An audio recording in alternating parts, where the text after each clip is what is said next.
Hello, hello, hello. Hello. So we are live across multiple platforms, doing our Oakbridge Q&A. So if you are in the Zoom room, don't worry, you're not on anything. You're just with me, but they will hear your voice. So I'm just letting you know that it's probably the case that you will be heard. I'm thinking anyway. I don't have my external mic, so I don't know if other people are gonna be able to hear your questions. But if they don't, I'll just repeat them. But yeah, so this is the Oakbridge Q&A. You can ask anything that you want about literally anything at all. So anything to do with mediumship, spirituality, all those sort of good things. And yeah, we're gonna go ahead and get started here. So just moving my little screens around so that I can see everything and everyone. Let me just make this one smaller. And yeah, so let's go ahead and start. Just click this one other spot and we should be good. Okay, that should do it. So, yeah, hello everybody. So nice to see you. Welcome to the Q&A.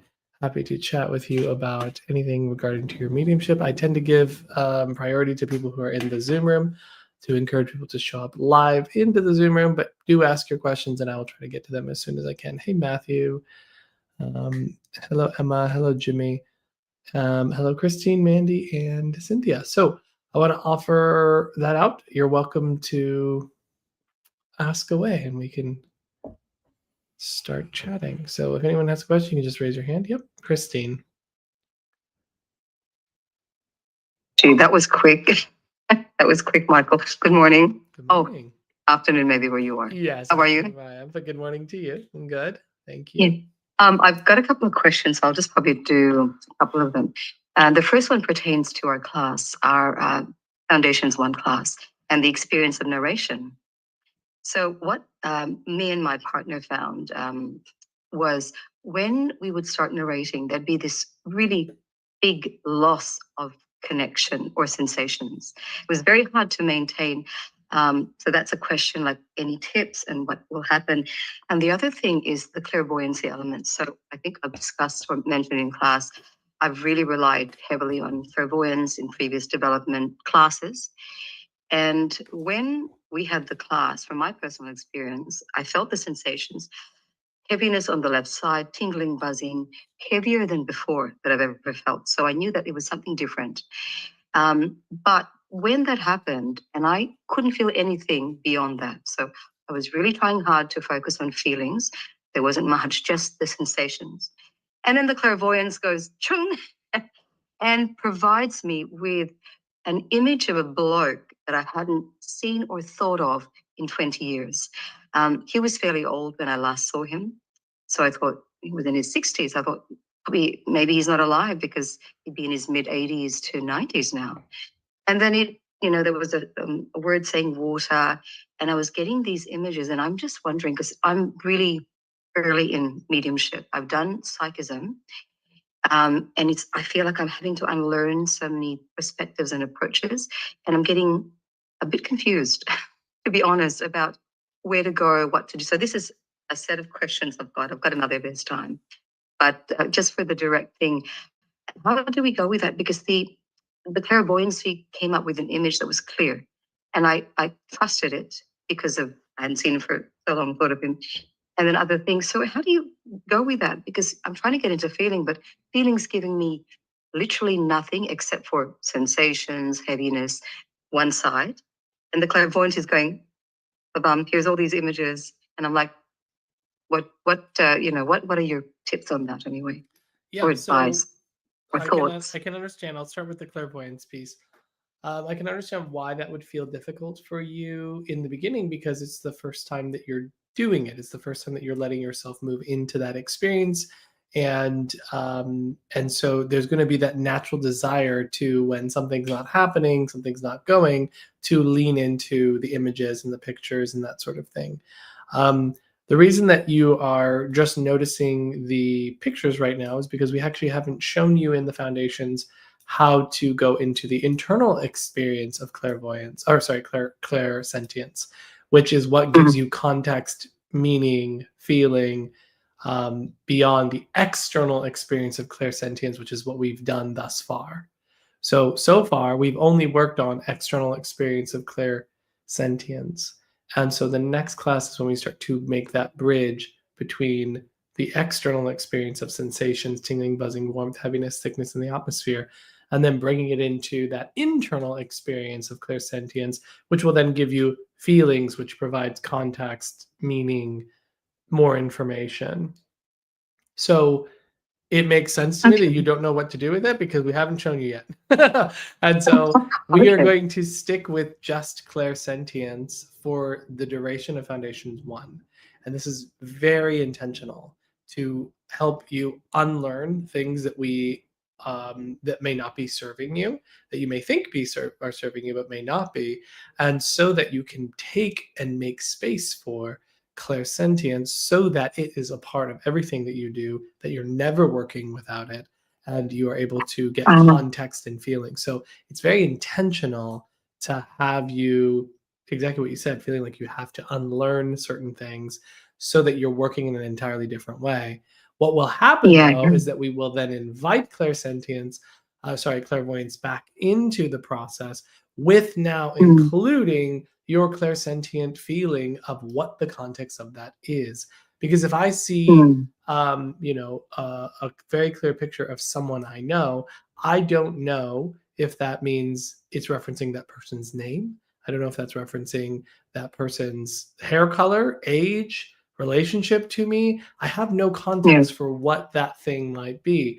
Same thing if I see an apple can mean a doctor, a teacher, the Big Apple, New York. It can be, I mean, it can mean so True. many different things. So without clairsentience as the foundation of your mediumship, um, we find that it can be a little bit hit or miss, because then the other problem that we run Mm. into is that our thinking mind loves to create pictures for us because we're naturally very visual creatures. So even if Mm. I'm feeling something, my brain might create an image that goes, okay, here you go, take this, right? Because I need something there, right? I need to experience something. So clairsentience is harder to make up and just imagine, whereas pictures are very easy. And then second, um, anything I get visually, I'll be able to now have at least some sort of context for, because the next stimulus might come that gives me the context through feeling of what this means. So if I see, someone that I recognize, the feeling will tell me this is what's important about this, right? This is the piece that I need to be paying Oh, attention okay. to. Yeah. So we're actually Yeah. adding more information to your clairvoyance. The other thing with Yeah. clairvoyance too, though, is just because we see an image doesn't necessarily mean it's our clairvoyance. It can be our mind. And that's the other thing we need to learn discernment in. Because we can see an image. The only way we know it's clairvoyance, most likely or more likely than not, is if I keep getting yeses or I'm correct about the information I'm Yeah. seeing. That obviously plays a big role, because I can see pictures till the cows come home, but they could all be no's, right? That doesn't count as clairvoyance, as my imagination, right? So we're Yeah. trying to teach you a different way of connecting with the spirit world so that we deepen and get more solidity and consistency and context Mm. into your work. And accuracy as well. So this goes into, thank you for that, because that really, I don't quite know how it will feel because I've never experienced that clairvoyance and then feeling actually. I've never experienced that at all in any development. So I'm very, very curious. But this then segues into another question that I've had for a little while, which is, since I'm starting mediumship, so sitting in the power, I only started doing that 4 or 5 classes ago, a couple of weeks ago. And it's great. What do you think at this stage of mediumship development, which is beginner at the moment, about having an intentional brief, uh, connecting with guides and spirits, but for asking questions, which I've traditionally done for the last year or so, that I would spend a few times a week. I'd sit down and I have an issue, or I'd love to just connect, and they would give me what my perspective is. Give me answers about these that seem to resonate. And the reason they resonated is because it would be given to me and expressed in a way that was very different to the way my logical mind would think. It would be said creatively, then there would be a resonance during its application. So I very much trusted it. What do you think about doing that intentionally at this stage for like a couple of times a week? Because that's sort of what I miss a bit about connection to the spirit. And then I'll just add my final question, which is the open door, closed door policy question. Mediumship, closed door policy, open door policy. How does that apply to your guides, galactics, and non-deceased people? Would you advise that we do that? That's kind of incorporated in that third question that I asked. Like your thoughts on that, and just bearing in mind, I'm really at the beginning of mediumship. The other types, developmental, had a year or so, but this is really new for me. Sure. First, I want to say someone in the comments mentioned that you have an incredibly beautiful voice. So I just want to highlight that, and I agree. You have one. You should do. Oh, thank you. voice You guys are so recordings. sweet. They're really, really gorgeous. Despite the pneumonia and the thank you. despite the pneumonia, Whoever you it still was. sound very, very No, you beautiful. made my day, you too. Thank you. So a couple of things. So let's talk first about the asking of questions. So part of the reason why we don't necessarily encourage that in the beginning is because we're trying to learn discernment between what's my mind and what's my thinking mind. And while you may have had previous experiences that felt real and validating and all of that sort of thing, that's great. And you can always bring that back later. But for now, we're putting ourselves in a little bit of a container for the next, 21 weeks where we're trying to just take you step by step. And part of the reason that we're doing it this way specifically is because we don't want to teach you that you need to ask questions to receive information. So many people believe that I have to initiate something with my helper or my guide to receive guidance or information or help. And the reality is actually you don't. You can just become sensitive and they can just bring you information. They can initiate that connection. And what we're trying to teach our students in general is to teach them to let spirit and information happen to them rather than come from them. So we're trying to teach you as a whole to learn how to never have to even ask a question because you're in such a receptive state that the spirit world will just bring it to you. And so that's what we're trying to cultivate. So for now, we just want you to practice receptivity and just allowing this to come forward. And then we will later bring in that option. What most students find, though, is that they don't ever have to ask a question when they learn how we teach, because we can just open our awareness and the spirit will bring whatever information that you need or that is working for you, and they'll let you know when they're around, when they have something to convey to you. So we're trying to teach you to work in an entirely different way, a way that is non-active at all, in a way that makes it so that you don't have to you can just learn to receive. And the more that you learn to receive and not become active in your mediumship, the stronger it will become, and the more accurate, specific, and clear your mediumship becomes, because you get so good at staying passive and receptive rather than needing to do something to make something happen. Does that make sense? Is that an open door policy? Is that open door? Like when you mentioned they'll come to you. So is it open door or closed door? Because if I'm doing open door, I would be attuning. I'll do my attuning exercises, and then I would then receive something. Fingers crossed. But this is closed door until they knock on your door and say, "Hey, we've got something for you. We want to connect with you." So it's Is that so? Yeah. How does that go during the day? If you're in your day-to-day life, right now we're teaching people discernment between what's my mind and what's not my mind by making clear boundaries between the time that I'm open and available for the spirit world to influence me or provide messages to me, and the times when I'm closed, because we want to have a very, very clear distinction between what's my mind, what's not my mind. When people kind of stay open all the time, there tends to be this little bit of an overlap that starts to happen, and it starts to play with their discernment because they're unable to tell, is this my mind or is this not my mind? There's sort of a graying rather than a very clear contrast This is coming from spirit. This is coming from me. So temporarily, we invite you to only be open when you're sitting and you're saying, this is your time. And then the rest of the time, you're Yeah. closed. Now, that being said, that doesn't include your intuition. That doesn't include information if it's meant to keep you safe or to guide you in a way that is going to move you in a right direction. That's not closed. So that portion will still be open.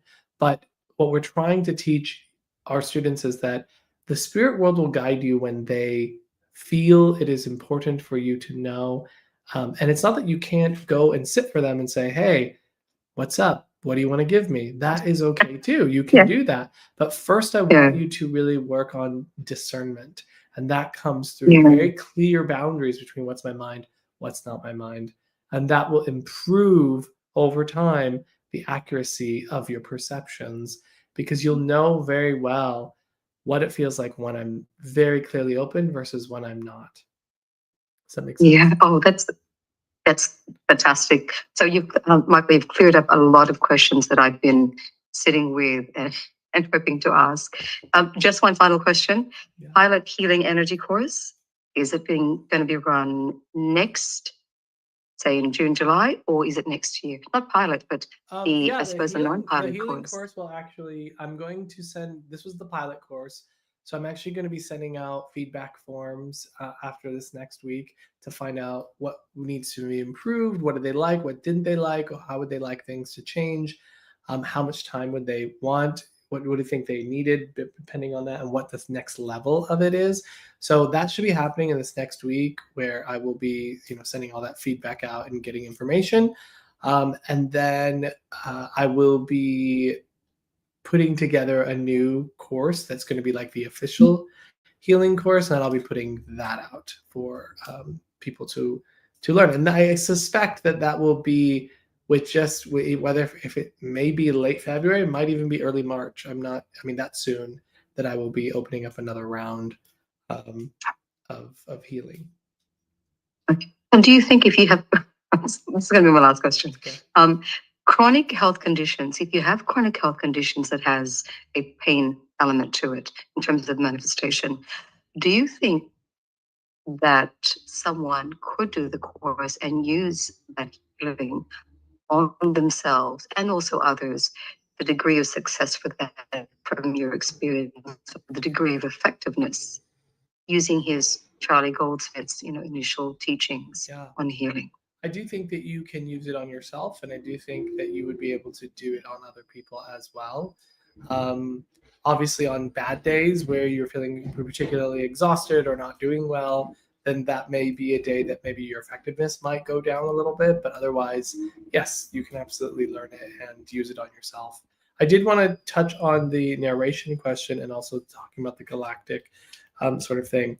So my thing is I want to teach my students to be able to describe something that is validatable. And we need to be able to validate first and get information that can be consistently validated before we expand into things that cannot be validated. So for example, if I'm working with maybe a galactic sort of consciousness or an angel or a certain kind of guide, I may not be able to validate what they're bringing. So we train our students to get really good at getting validatable information through deceased loved ones, so that when I do experience something that maybe I can't validate because of how it came to me, because of the state of awareness that I was, and because I developed my discernment, I'm able to trust that information and that it's not coming from my mind, because our minds are very powerful and very tricky and want to be helpful. And because they want to be helpful, they're willing to create for us, right? And so it's why we really focus in first on things that can be validated. And then as someone develops and grows, then we can push the boundaries and expand to what might else be out there if there is. So that's what I would offer as far as like connecting to, galactics and non-deceased persons. And then lastly, the narration. Part of the learning of narration, obviously that was the first time that you did it, is learning how to spin two plates at the same time, right? Is learning how to remain passive enough to receive information and active enough to be able to describe what it is that you're experiencing. So that is the training and the development, is learning how do I stay passive in this neutral state while also describing the experiences that I'm having. Does that make sense? Okay, fantastic. Makes excellent sense. So all my questions answered. Thank you so much, Michael. You're so welcome. I will definitely take your advice on that and really, yeah, it'll be like a bubble experience, but I think I see the great tremendous value in that in terms of getting the accuracy, but also getting the mediumship developed to its best, essentially, best potential. So thank you so much. Yeah, you're so welcome. And we'll see you in class. Yes, of course. So one of the things that I think is really, really important is developing our discernment as best as we can. And everything we do in foundations is absolutely intentional. There's not a single thing in there that's just to fill it in or fluff it up or to do anything. Every single thing that we have, from sitting in the power in the way that we teach you to every single class, course, everything, is to hold your hand into going from I can't experience anything to I'm making links to the spirit. And we want you to experience it in the certain order that we have it as well, because it helps to unfold. We've seen it work many, many times. We've taken many people from I have no awareness, I don't even know if I can do this, to I am now a working full-fledged medium. And we're really proud of that progress and that process. And we know what works and what we've seen work over hundreds of students. So that's why we have it the way that we have it. We're very intentional. And so I want you to feel confident in sort of us holding your hand through this process. And it is difficult. I think it's more difficult for people who have previous experience. When people have no experience, they don't have anything to compare it to. It's a lot easier for them because they don't have to unlearn anything. When people have previous experience, that's when it's a little bit more challenging, however, completely doable. Yeah. Oh, thank you so much. You're welcome. Thanks, Michael. And if you think of other questions, you're welcome to ask them. Again, I'm going to jump over to Mandy. Of course. Mandy, do you have any questions for me while we're here?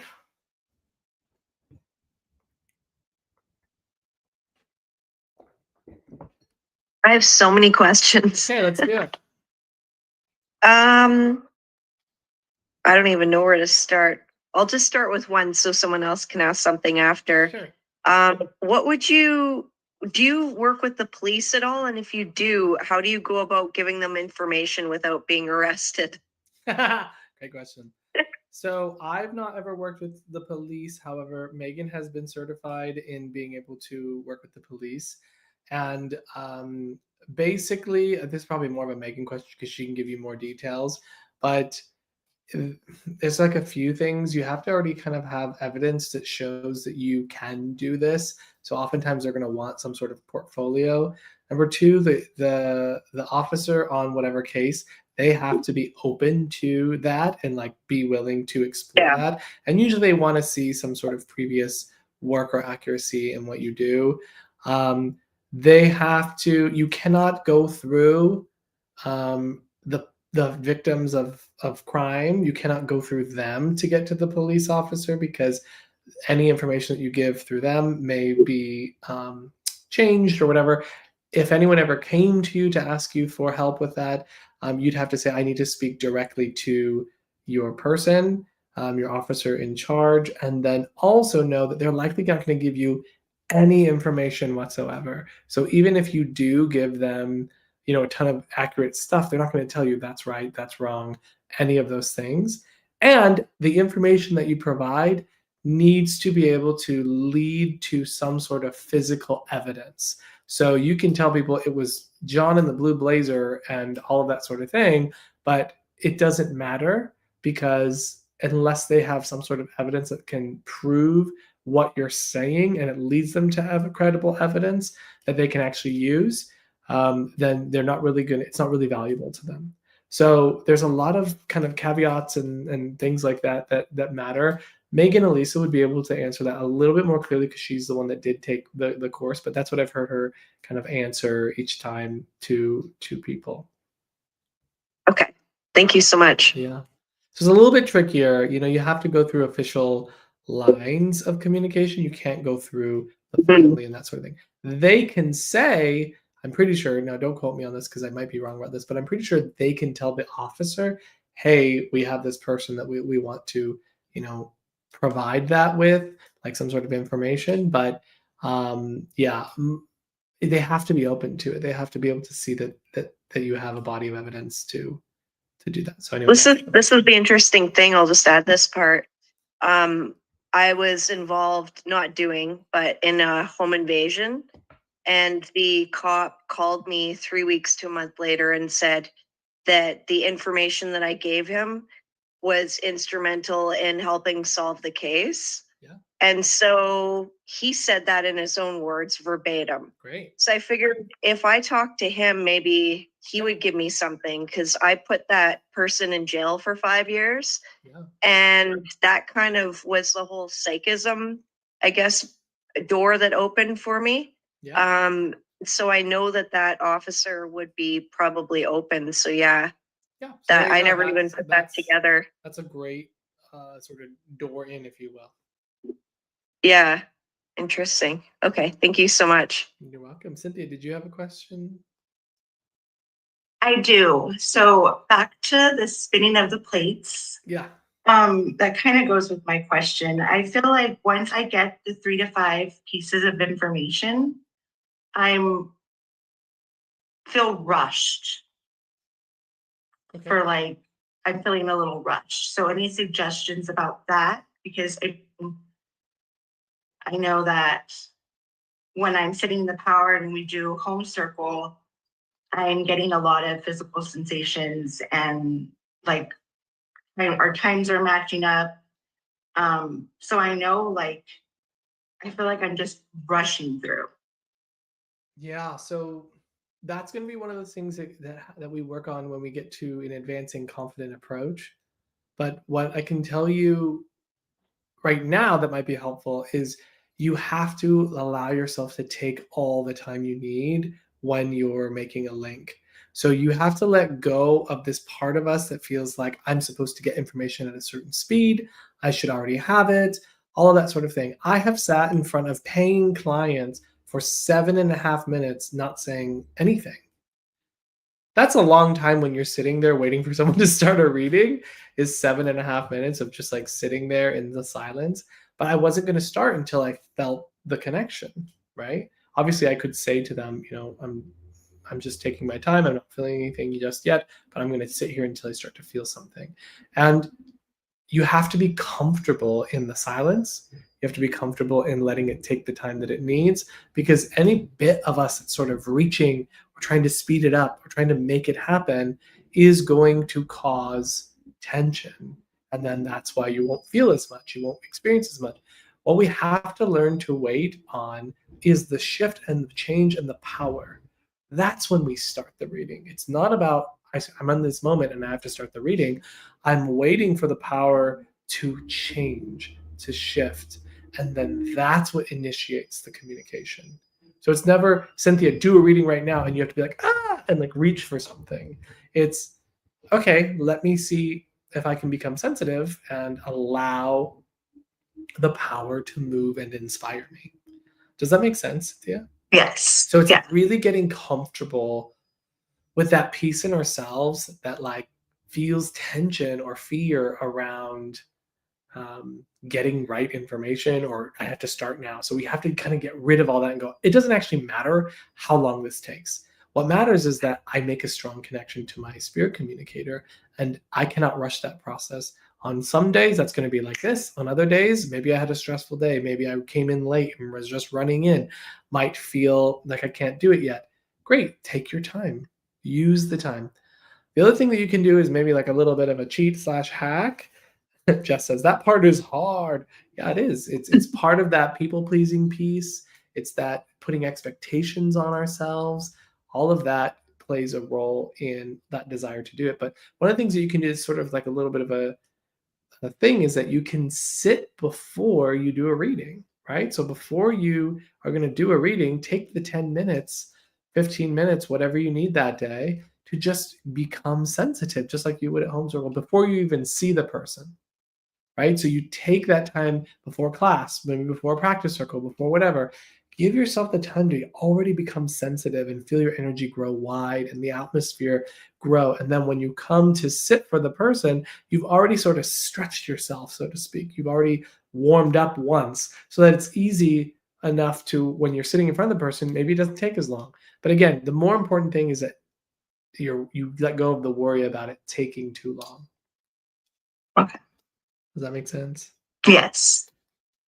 So that's where the rush feeling comes. The other thing is if you have, let's say, 15 minutes to do a reading and you only make a solid link for the last 5 minutes, oh well, great. But you made a solid link and you waited for the spirit to move you, and you'll become more and more confident in that sort of journey or path that it takes to connect to the spirit world so that it's easier to access. Okay. Thank you. Other questions? I'll let someone else go, and then I think I have like a couple more questions. Okay, let me just quickly check this chat here in case anyone else is asking anything. Melly says, Foundations 1 to 3 is so essential. I wish I was back in class. Thankfully, they're all recorded. Thank you for that. Sarah says, highly recommend Oakbridge. Thank you. Any advice on how to help to not have any mediumship or psychism blend at the same time? Yes, that's essentially a development practice. So you have to learn how to just do mediumship and just do psychism. One of the ways is to make sure that you have developed a strong clairsentience, because a strong clairsentience, you will feel whether that presence is there or not. You will feel the power. Sorry, there's like a mosquito in here. It's going to try to get me. No! I hate mosquitoes. Don't get me. Oh God, there he is again. Come on, man. I'm gonna kill you if you keep coming near me. I will. What you can do is you'll feel the power, you will feel the energy, you'll feel the build, you'll feel the reaction of the presence draw closer to you when you get correct information. All of that awareness of the feeling of the power indicates that you have a communicator. Now, could I feel that power and then ditch my communicator and just move psychic? Sure. But you have to wait for them to come to you. You have to wait for the information to come to you. You cannot force it or make it happen. You have to allow, surrender. You can't move it forward. Psychism for me tends to not have that experience. I don't have a sense of presence there with me. I don't have a sense of the feeling of the pressure and the power in that same way. Instead, there is an opening, an expansion, and then all of my information tends to kind of happen in front of me. And it's more visual. It's more of that clairvoyant sort of quality. And while I can still feel things clairsentience to understand context, I don't have a sense of presence with me. So you have to make sure that you're feeling your communicators throughout that time. Otherwise, yes, you may be working psychically. So that's just a couple of tips on how you can improve that. Melly says, it took a bit for me to get into the feeling, but once you get it, and you don't question. That's very true. Let me just see what else we got here. Mark says, hey, Michael, I booked with one of your students yesterday and didn't get a feedback form. She did great. I sent an email about it this morning. Thank you so much for sending that email, Mark. That definitely is helpful. And then hopefully that you will either be sent one or she'll get that feedback from you anyway. But hopefully that is the thing. The mosquitoes thinks it's spring. I know, actually, they never went away this winter. Like, there was never a point there wasn't mosquitoes. They were fewer, but it was never a point. And I was just like, what the hell, man? This is the time of year where I don't have to worry about that shit.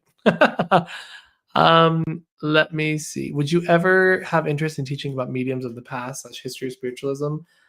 Yes, that's actually one of my favorite topics to talk about. I absolutely love talking about the history of spiritualism, particularly the UK spiritualism, just because that's what I'm more exposed to.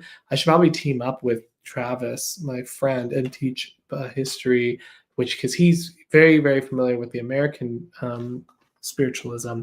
In fact, I should probably reach out to him and be like, hey, do you want to do this? Because I think that would be a really interesting class to kind of discuss a lot of the amazing experiences that people have had in the past, the incredible mediums we have, while also discussing the reality of fraudulence in mediumship. So actually, I think that's a really great idea, Chelsea. I would have, I thank you for giving me that. I'm going to make a note and reach out to Travis and ask him if he would want to do that, because I think that would be a really cool history of spiritualism class. We'd have to make it interesting though. We can't just be talking. I'd have to have visuals with it too, because otherwise, I'm such an audio learner and like a do it kind of person. I don't need any visuals to like do anything. I'm just like, yeah, do. Listen to me and learn. Like if I been in school, if I just went to class, like in college and stuff, I'd get A's. All I'd have to do is just go and listen, and then I'd get, A's. If it was something where it was like heavy homework or I didn't show up to class, those grades went down really quickly. So that's, I'm my poor visual learners. I feel bad for you at Oakbridge, but you know what? You'll get it. It people do it, and you'll do it. So, Mandy, I want to jump back to you and hear if you have any questions. I can ask another question. Yeah. Okay. Let's see. I've got like 14 questions here. Okay, great. Is there a difference between a spirit control and a spirit communicator? Or is that the same thing? A spirit control historically has been used more to describe the guide who's controlling the medium, more like in trance states and things like that. Whereas a spirit communicator tends to be like a loved one in spirit. It doesn't mean that it can't also be a guide, but generally we use communicator to distinguish spirit loved one, and a control is usually the guide controlling the medium, just generally. Okay, thank you. You want to hit another one while we're here? Yeah, sure. Is everyone a medium? Because I feel like everyone has the potential, but I don't necessarily think maybe mentally everyone should be a medium. Yeah, I think you're exactly right. I think that everybody has the potential to learn. Maybe not everyone has the temperament or personality to be a really strong medium, and I would say that only in that, if we have a bunch of issues, we could have a really strong medium who brings through great information, but they mentally are not in a place where they can hold space for people, they can be of support to others, they have a desire to, I think that those matter too. That's part of what makes a good medium, is their ability to hold that space and have compassion and understanding. So yeah, I would say anyone can learn it. I've just seen that time and time again, despite what other mediums, famous mediums might say. I'm looking at you, specifically one of you, who's like, says that it can't be taught. I'm just like, well, come to Oakbridge and see how we teach people who have never had a psychic or mediumistic experience in their life, and yet they learn how to do this same exact thing. So yeah, and in a safe way too, which I respect, because like I took a course a couple of years ago, and I felt that two of the people that were in the class, out of, I think there were 8 of us total, shouldn't have been there. There was one woman, and this is no judgment, I felt like it would mess them up mentally, and I felt bad that they were in this class, because this woman had just tried to commit suicide, she said twice, like within a year's time of her trying to speak with spirit and talking to all these deities, and was just a shit show, to be honest, like just ungrounded, scattered. Like, I'm just being brutally honest. I felt bad that she was in the class, because I thought, this woman is going to go off the deep end, and if she doesn't, like, I hope that he just tells her maybe she's not ready for it right now. Yeah.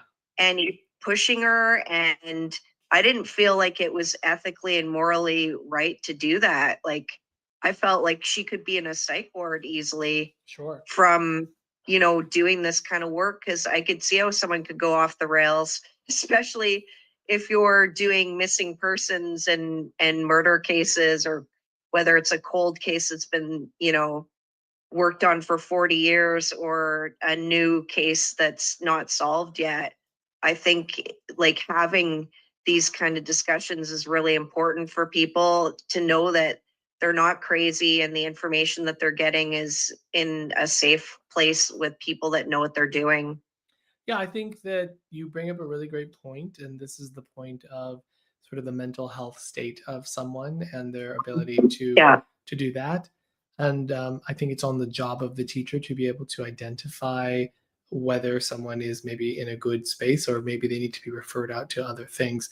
That being said, a lot of those issues can be mitigated with proper understanding, proper education, and making sure that everything that you're experiencing is done through a grounded, practical, evidence-based approach.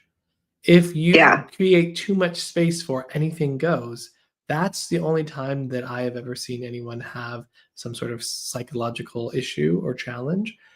And so it's really, really important to make sure that they are being met with proper education, because the thing is that person probably learned all the things that they're experiencing through someone else who told them basically anything goes, and that these experiences are real, and da, da, da, da, and that is more likely what creates the problem.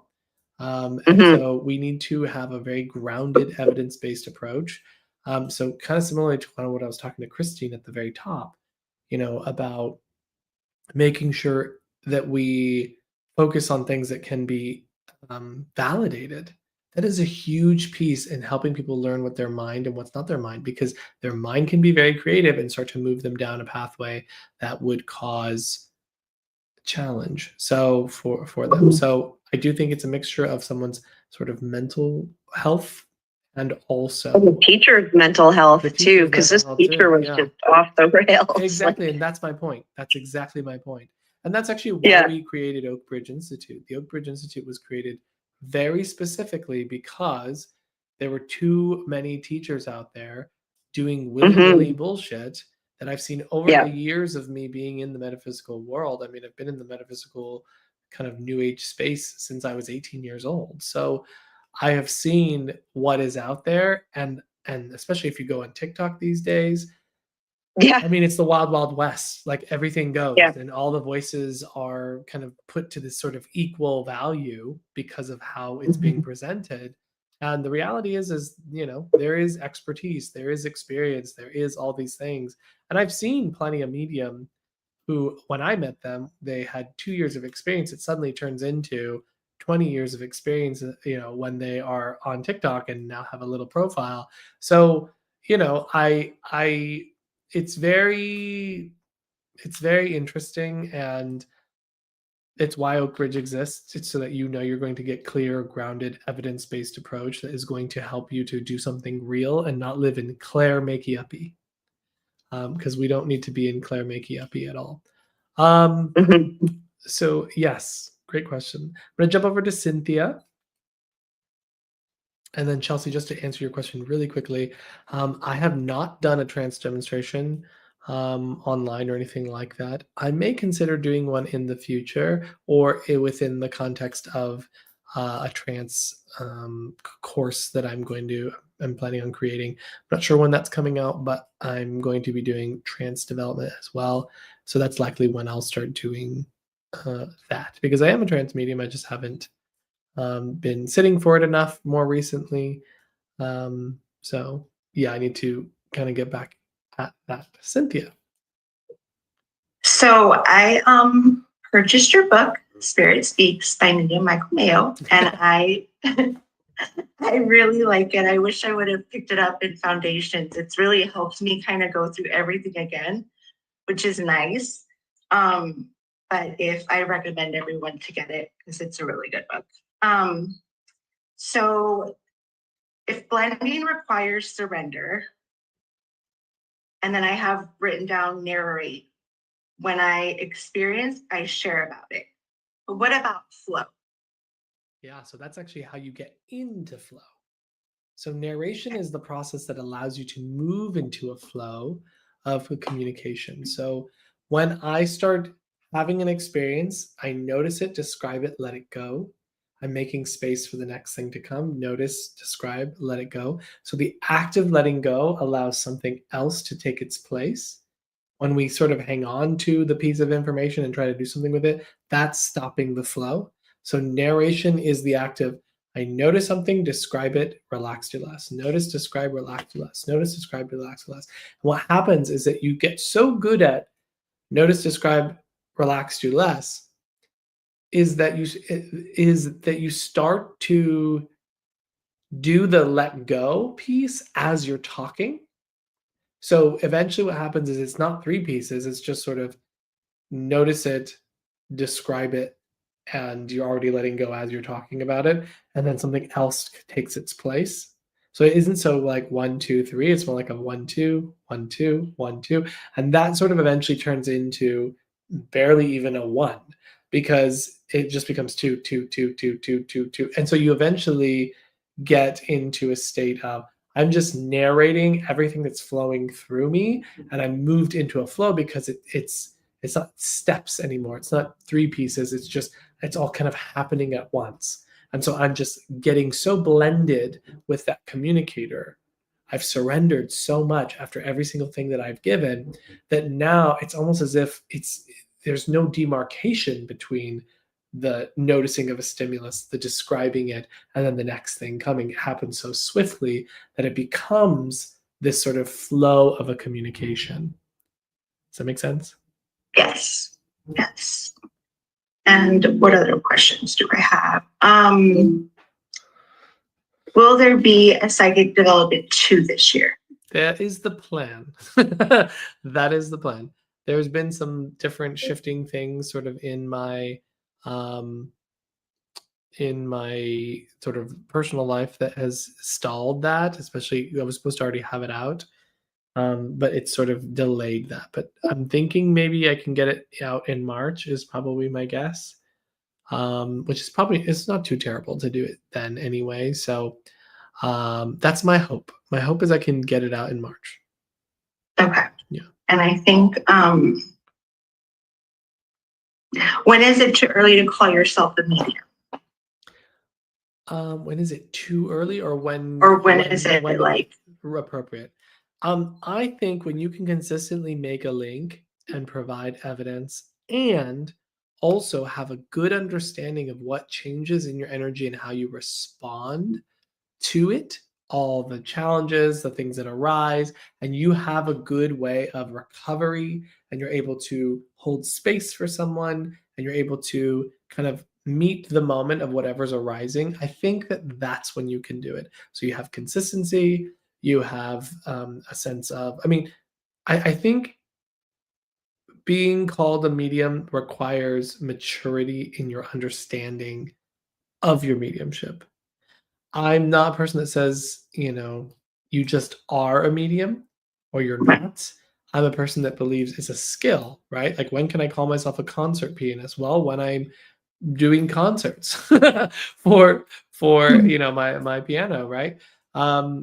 If you're doing readings, if you are consistently providing evidence, if you have an understanding of the power and you have an understanding of your own ability, if you know how to recover from when things go awry and you don't just sit there kind of blink, blink and hoping something saves you, I feel like you can call yourself a medium at that point. Now, you can call yourself a developing medium for the rest of your whole life. I'll still refer to myself as a developing medium at times because I think that never stops.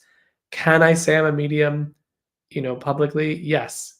That took me a lot of years to feel confident in saying that because that puts a lot of pressure on you. It puts a lot of, you must do this now. People have an expectation of you and what that means. So to me, it was very important to feel like I could provide a solid, consistent outcome while also teaching myself to not be attached to the outcome, right? And so it's a lot of those lessons that I feel really matter. I don't think I called myself a medium for like 4 or 5 years in my development because I just took my time with trying to make sure that I was truly, truly ready. Now, just because that is my path, that doesn't mean that's your path. That doesn't mean that's other people's paths. You may do that in a shorter time period. I also didn't have Oakbridge. I didn't have the education. All of what Oakbridge is a pouring from my running into walls in my journey, right? I'm going this way. Nope, that's not that way. It's this way. No, not that way. Oh, here's a hole. Okay, let's go this way. Okay, not there, not there, not there. Okay, this one. that's why I can teach, mediumship to pretty much anybody, because I went to every brick wall possible, it feels like. And so I feel like my students shouldn't take as long as it took me. Does that make sense? Because I feel like Yeah. I've narrowed it down to the things that you really need that are important to help you get there quicker. So yeah, I don't know. I think the maybe a question to reflect on is what for you, and you don't have to answer this, but just something to reflect on. What to you makes someone a medium? What is the definition that feels truthful to you? And do you feel you're there? Right? Like, I think that's maybe the more important question. Mhm. Along with, can I do this and take care of the other person while um, being responsible to the other world, right? So I think those are also a couple of other questions that I would throw in there before someone says they're medium. I Okay. know that's not a really clear answer, but I don't think No. it's the truth. I don't think it's the same for everybody. Okay. When I do my intros, I'm still saying developing psychic medium. Yeah, I mean, if that's Is that okay? if that feels what's comfortable for you, yeah, I would say that's perfectly fine. Yeah. I mean, you can use that forever. You can use that Okay. phrase forever. I'm a developing psychic medium, because you will always be a developing psychic medium forever. There's never a time that you're not developing. Okay. Thank you. You're welcome. I do want to answer this one. I hate asking it. Is it normal question? But is it okay to ask for validation during mediumship through sensations if I'm not feeling an answer either way? Example, male versus female discernment through sensations, such as asking for buzzing, tingling sensations. Those things will kind of happen on their own. They will start to occur where you feel the power respond to your accuracy. So when you're correct, um, eventually you'll be able to tell. You'll just know through practice, basically. So what happens is you do enough sessions or readings where a yes feels like this and a no feels like this. So when the information comes like this, I can tell, ooh, I felt like I was a little bit in my head and I got a no. So okay, if it comes like this, I know that's not correct. Versus when I say it like this, or when it comes to me like this and I say it, I get yeses. And so I can trust that. And then not only that, the power responds to it. So rather than needing to kind of ask for a yes or no, you can do that. But I wouldn't say as a foundational piece to your development. I think it'll happen naturally that the power and the energy will respond to you to tell you whether you're correct or not. So I don't feel like you have to like establish something like that. It will naturally just kind of happen to you. Um, Christine, is this last question short? Just because I'm just short on time. Oh, no, I can ask it next week, actually, Okay, because cool. I'll rock up again. Just let everyone ask, and I'll be here next week, or I'll see you in class. Perfect. Yeah, awesome. Yeah. I'm going to answer these really quick ones here. Michael, is your audiobook free to listen to? It's not out yet. And the literal reason why it's not out is because I need to listen through the whole thing and then tell him that it worked. So actually what I think my idea is going to be is I'm going to send an email out to Oakbridge, and I'm going to I'm going to ask who wants to participate in helping me listen through my whole audiobook and tell me whether they like that track or not. And then that way I can get it done in like 2 seconds rather than having to me sit there and listen to every single track. So I might like get like, I don't know how many audio files there are, but maybe like 30 or 40, I don't know. And like each person just like listens to it and make sure there's nothing wrong in that track. There's no like weird, things, et cetera, et cetera, et cetera. And then if everybody feels good about it, then do it. Because honestly, I just want to get it out and I just want to get it done. But I'm just so many different things happening all the time. I literally don't have time in the day to sit and listen to my own audiobook. And I've already listened to my book so many times, like when I was writing it, because I always played it back to hear the flow and to make sure it sounded clear and understood. If I have to, and I recorded the whole dang thing. So like if I have to hear this freaking thing one more time, I'm just like, I cannot. So I might do that. So yeah. Rachel, why is it when I meditate I only see black? Rachel, when I meditate I only see black too. So don't worry, that's not a requirement. You don't have to see things to be effectively doing it. What you want to check in on is, do I feel tingling, buzzing, warmth, heaviness, thickness in the atmosphere? So you don't have to see things when you're doing that. Yeah, so I think I will do that plan of like just sending an email out to Oakbridge and being like, hey, anyone want to participate in helping my book get out quickly? Because as soon as I do that, then it's like another month or so before the book comes out. So I definitely need some ears to listen. So, okay, everybody, I have to leave it there because I have my next mentoring session. If you are interested in mentoring with me, you can do so at mediummichaelmayo.com. If you are interested in getting an affordable reading from ethical mediums, you can get either a advancing student reading. You can do that at oakbridgeinstitute.org, or you can do one of our fellowship readings, which actually are helping them get certified by doing fellowship readings as well, because they each need to do 200 readings. And the certification will be put out very, very soon, the path of what that looks like to become an Oakbridge certified medium. And then, yeah, so those are two things that we would love for you to do, is to go get readings with our developing, advancing mediums and our fellowship people. All right, everybody, I'm going to leave that there for today because I have to run into my next thing. I appreciate you being here, and yeah, I will see you next week. All right. Thanks. Thank you so much. Thank you, Mandy, Cynthia, Thanks, and Michael. Christine for being here in the live.